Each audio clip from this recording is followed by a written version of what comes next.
All right, so dumbbell clean ideas. I just had someone message me about this, a good friend of mine, Candace, and going back to the dumbbell snatch ideas video, you can go back and look at that.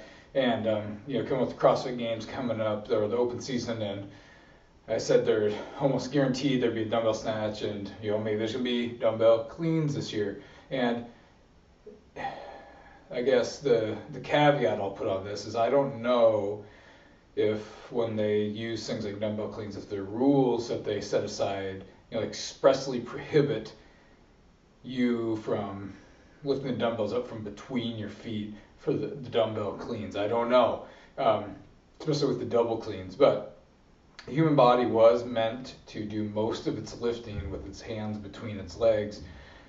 It's really just how, if you think about how you pick up anything when you're not inside the gym, you're usually going to do it in that manner. So you'll probably end up being better off going from this position if it's allowed. Now, maybe not, but I want you to play around with this kind of stuff. It's something that I mess with all the time, and I found over time that I feel more comfortable and feel like I can be more efficient if I can do my dumbbell clean and presses this way instead of have my hands outside of my legs all the time. It's just not as comfortable position for me. I don't feel like I get my legs into it as much, get my hinge into it as much as I do when I have the dumbbells between. So, just that. The problem we'll run into, though, is with the double dumbbells, it's going to be kind of a wider stance.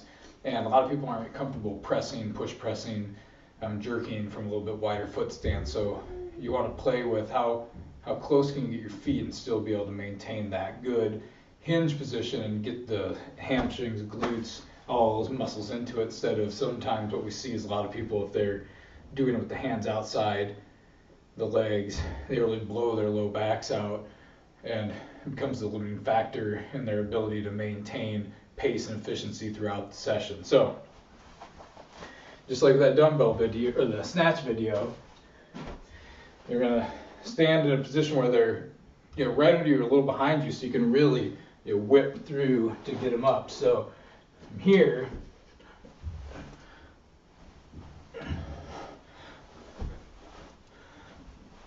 notice how everything is coming from my legs, and I can quickly hit that position at the bottom, snap my hips through, and get them right back up to my shoulders, and lickety split, as we say. And I can touch the ground right there, press back down, touch, press back down, touch. And for me, it's a pretty comfortable stance to push press from. I can open up my knees, sit down between my feet, and drive straight up, and keep that rib cage pulled down and not overextend. Now, the other option is dumbbells outside the hands. What we end up seeing a lot of times is people using their backs and doing hammer curls after a while. And I can tell you right now that if the majority of the work is being done with your low back and your biceps, you're not going to get very far into the workout before you're going to have to take a break, or you feel like your back is blowing up, or your grip is giving out, because you're doing all of that pulling through the elbow instead of snapping the hips at that hinge position. So, like I said, I don't know if the rules in the CrossFit Open, if they do a double clean, expressly prohibit you from having the dumbbells between your feet and back behind you a little bit.